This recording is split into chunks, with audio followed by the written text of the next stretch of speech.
The format has settled a bit, so I think it's time we discuss the Yu-Gi-Oh! Banlist and what might happen and maybe when we can expect it. The meta seems somewhat stable, but there's actually some really insane and kind of game-breaking stuff that's happening right now. So let's get into it and discuss what card should be hit, what card should be banned, and maybe what card should come back as well.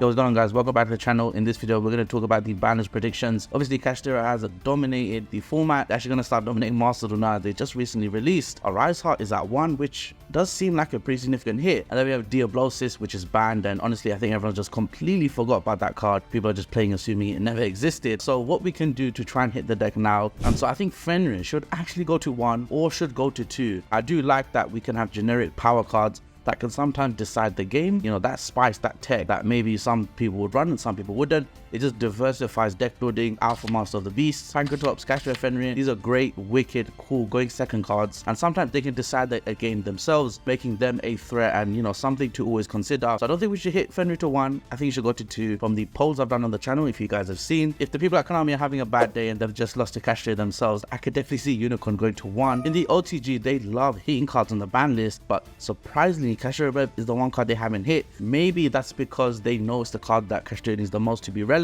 And so for that reason, I would love to see the TCG ban list hit this card in a way that still makes the deck really good, but doesn't make it so they're unusable. You know, with cards like Prosperity as well. Just a quick side note, I personally would like to see Prosperity hit. I think decks in the game right now that are really good, that are not as consistent, are getting away with a lot of things because of how good Prosperity is. I'm not entirely sure if Wraitsoth should be hit, because I think it's a very fun and interesting interaction with Shangri-La, and I really like when that happens, and I think it's going to be healthy for the game to have something like that. And so I don't think Wraitsoth is actually a problematic card. It's just a consistency card. It's just a search card. And like I said before, I think Prosperity should be here. And leave Wraitsoth at 3. That's my hot take, guys. So you can still find your Kashtira monsters, and that way you can still have them at 1 or 2, but have Wraitsoth be the one card that you need to search with them. So with the introduction of Purrely Noir in Duelist Nexus, the Purrely deck is super consistent at the moment, allowing them to run so much non-engine, and I think that is a sign that the deck has gone to a really powerful point. I think Purrely may need some hits on the ban list just to hit them a little bit. In the TCG, Delicious is at 1, and it felt like a nice hit. I do think some of the other Purrely spells should maybe be limited or semi-limited, because none of them are once per turn, and I think it will hit the craziness that the deck can do, especially in the battle phase when you attack, attach as a strong meta contender. I think it's the top 3 at the moment, and I don't think a slight hit is going to change too much. And so I would like to see Purrely Happy Memory go to 2, so that if you were to use one, the other one will be attached, and so you can't just do infinite attacks in the battle phase. I think that's a decent hit, but let me know in the comments if you agree with me. And of course, keep in mind that all the Purrely spells correspond to a Purrely Exceed monster. So I think that's obviously going to hurt the happiness consistency as well, which is one of the Exceeds they primarily go into. But the weird thing is, this deck can actually be quite bricky after 1 or 2 hand traps. If you do an Effect Veiler or an Infinite Permanent on the Purrely monster, then they kind of end their turn because they can't search and they can't attach and rank up. But the field spell stops all of that. Keep in mind as well, in the OCG, Sleepy is actually at 1, so Konami knows how powerful this card is. We may just see the same thing happen here, and Droll does hurt this deck quite a lot. I wonder how that interaction is going to go, and maybe why Sleepy won't get hit, but maybe why Happiness will. I think everyone is sick and tired of Bystials at the moment. However, you know, it does make Dragon Link one of the strongest decks in the game, and is a great splashable engine as well. And speaking of the Bystial engine, here's a deck profile for Dragon Link that Omi did recently on the channel. If you want to check that out, make sure to click on this video here. With Magnum searching any dragon monster from the deck or the graveyard, I think that's a little bit too much to have on one card. I'm actually going to say I'm 100% all in. I think Magnum is going to go to 1, and maybe Lubellion as well. Of course, with the Megatons coming as well. Keep that in mind as we discuss these cards, because they are from Darkwind Blast, which is due for a reprint. In any card game, it's great to have a variety of different play styles, and we definitely have that at the moment. Labrynth is the top trap contender, but I do think the deck should be neutered a little bit, and I think it would give a lot of other decks in the game a fairer chance. Keep in mind as well, cards that are not even part of the Labrynth strategy kind of carry the deck, like the Rumor Cannon, and so I do think a Floodgate should probably get hit, or one of the Labrynth trap cards, Big Welcome or Welcome. Let's also talk about Epidemic Virus, guys. I do like that Virus punishes combo decks, which typically run a lot of spells. It's a great Kashtira check.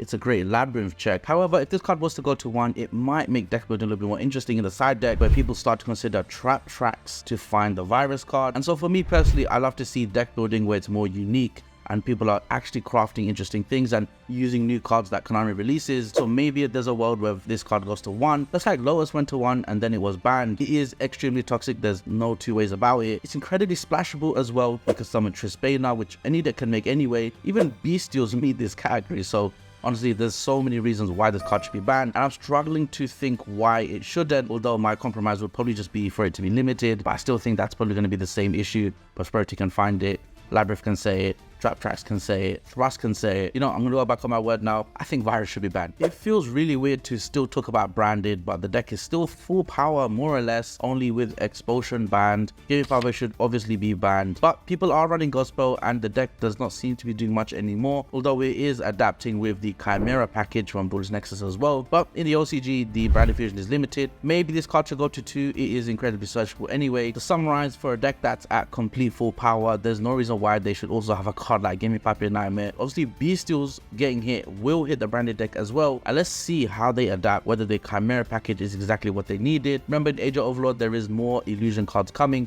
which is going to boost that Chimera branded deck anyway. And segueing into my next topic, King Calamity right now is doing a lot of FTKs, and it's honestly unfair. Adventure Synchron can do it. Manadium can do it with a counter trap set on the field, with negates on the field, but it's close to impossible to even beat the combo. And from my research, the Jack Atlas structure deck doesn't actually use Calamity too much. Now, if you've seen on the channel, I've been raving about Rescue Ace, and honestly guys, I've just been turned off by the fact that Manadium is kind of an FTK simulator, and so I can't wait to play the deck again once this Bish Balkin Calamity thing goes. Want to quickly highlight Runick and Spright. So we're seeing none of this anymore in the game at the moment. There's a lot of rogue decks that are incredibly powerful, but I don't want us to have a ban list and then this deck just takes over again. I think that would be so incredibly boring. I don't think the for hire package should be here. I think it's great the deck is relevant now. My guess is Runick Tip might get touched to 2. Now we're in a very interesting place where Power of the Elements was not announced for the Megatin reprint, so in some ways with the Spright card still close to full power, in my opinion there's no reason why Blue and Jet should still be at 3. I think Jet should go to 2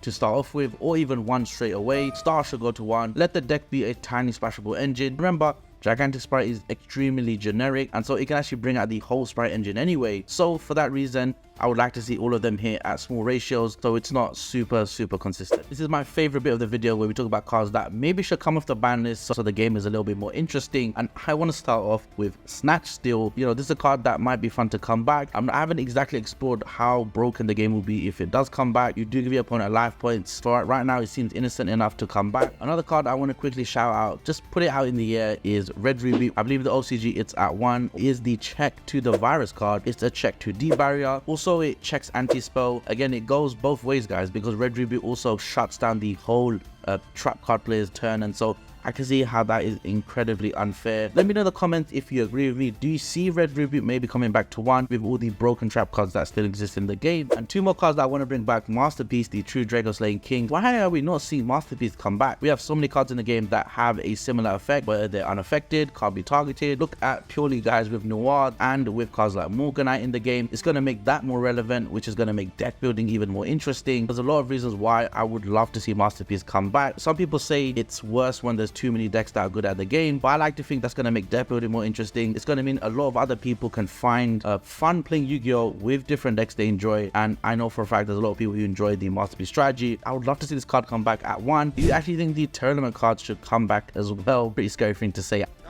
Don't mean Kit Kalos. I was thinking maybe Purrely could go back to 2. I would not say it's a top contender. It's definitely a top rogue deck, but maybe Purrely to 2 is not going to change too much. Okay guys, this is a really easy one, and I think you might agree with me, but let me know in the comments if I'm going crazy. Miscellaneousaurus and the Transcendrake archetype, they're not doing anything in the game at the moment, and they're getting so much cool support, and I hate to see it being forgotten. Conductor is still one of the best boss monsters, and maybe Miscellaneous at 2 is what's going to push them back. And that's been my Banlist prediction guys. Let me know what you thought about it in the comments down below. Do you agree? Do you disagree with the ban list means a change in the game and maybe a disruption to the meta game as well? And that being said, I'll catch you guys in the next one. Peace.